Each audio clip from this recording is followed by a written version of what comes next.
আমি আমার লাগেজের সাথে বেরিয়ে পড়লাম আবার একটা নতুন ট্রিপে। লোকাল ট্রেনের জন্য ওয়েট করছি। মিনিট কয়েকের মধ্যেই ট্রেনটা এলো। হাওড়া পৌঁছে গেলাম সকাল 6:45-এর দিকে। তারপর একটা যাত্রীর সাথে ইউরো ট্যাক্সি বুক করে হাওড়া ব্রিজের ওপর দিয়ে বেরিয়ে পড়লাম শিয়ালদা স্টেশনের উদ্দেশ্যে। কারণ গন্তব্যে পৌঁছানোর জন্য আমার ট্রেনটা শিয়ালদা স্টেশন থেকেই ছাড়াচ্ছিল সকাল 9টায়। আগে যখন কল্যাণী যেতাম কলেজে, তো স্যাটারডে সানডে করে যখন বাড়ি ফিরতাম তখন এখান দিয়েই আসতাম। অনেকদিন পর এলাম শিয়ালদা স্টেশন, ভালো লাগলো অনেকদিন পরে এসে। আমার ট্রেন এখন আসেনি, কিন্তু অ্যানাউন্সমেন্ট করে দিয়েছে 12 নম্বরে, কোথাও একটা খালি জায়গা পেলে বসবো, এটা পেয়েছি।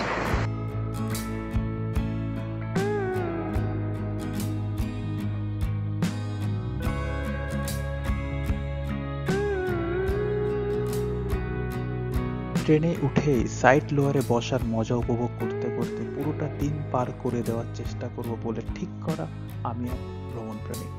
দেখতে দেখতে নিউ ফারাক্কা ব্রিজে পৌঁছে গেলাম। মা গঙ্গাকে প্রণাম জানিয়ে ক্লান্তি নামক আমার এক সঙ্গীকে বিশ্রাম নামক আমার এক বন্ধুর সাথে আলাপ করিয়ে দিয়েই চোখটা মেলে দেখি আমার ট্রেনটা আসাম পৌঁছে গেছে।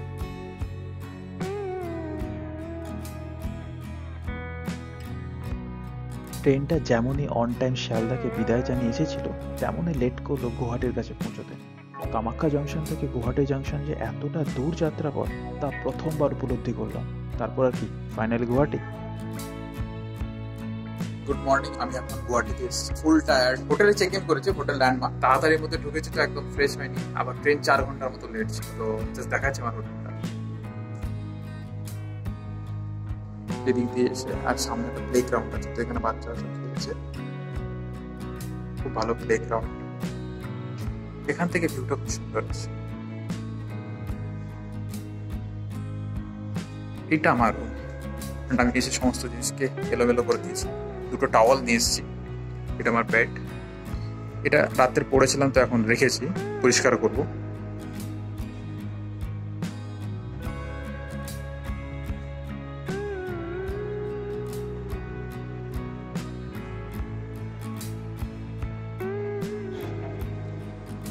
পতাকাটা খুব সুন্দর উঠছে।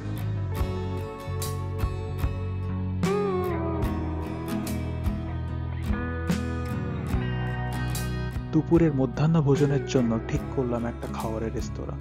বাঙালি না, আসামিসও না, hummus. Taste the magnificence of Lebanese cuisines right in the Guwahati. এই পুরো খাবারটাই রেস্টুরেন্টে থাকা দাদাটার কম্বিনেশন। আমি বলবো high protein with 10 out of 10। বাপরে, গাছটা অসাধারণ না? যাই হোক, এবার এত খাবারের পর ঠিক করলাম নিয়ার বাই সাইট সিন করবো। যেহেতু আমি দিগল পুকুরের কাছেই ছিলাম, তাই ঠিক করলাম চারপাশটা ঘুরে দেখব। ঘুরতে ঘুরতে ওয়ার মেমোরিয়াল পার্ক পেলাম, বাইরে থেকেই দেখলাম। বোটিং করব এটা যেই না ঠিক করলাম, আগন্তুক সঙ্গী এসে প্রকট। কি আর করা যায়, বৃষ্টির সাথে দিগল পুকুরের সৌন্দর্যটাই উপভোগ করলাম।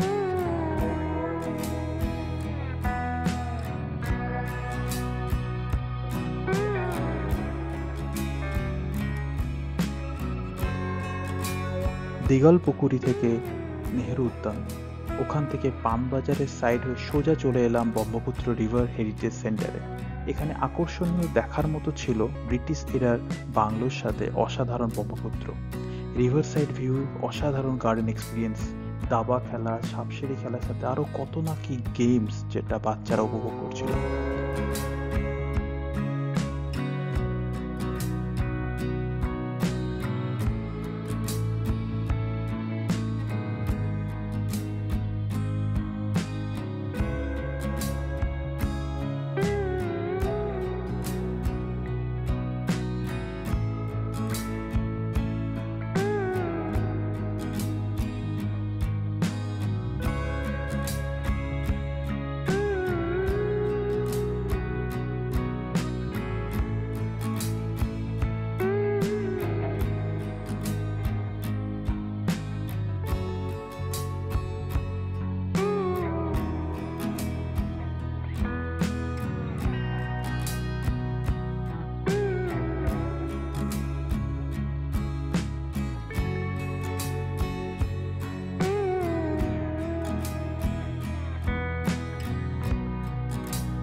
এবার ভেতরের ঘরে ঢোকা যাক।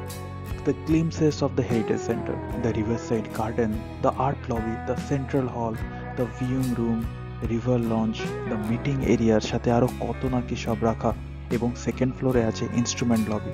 এক কথায় অসাধারণ।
ও বলতে ভুলে গিয়েছিলাম, এখানে স্টারবাক্সের কফির এক্সপিরিয়েন্সও পাওয়া যাবে।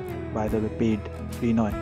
সন্ধ্যেটাও খানিকটা কাটিয়ে দিলাম, অনেক সুখ দুঃখ শেয়ার করে বেরিয়ে পড়লাম হোটেলের দিকে।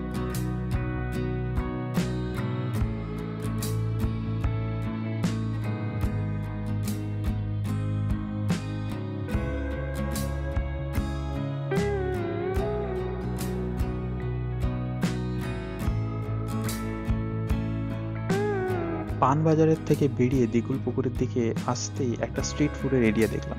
বাঙালি ছেলের কাছে এটা তো স্বর্গ। নানান ধরনের খাবারের দোকানের মাঝে এই ফেমাস পটেটো শপ।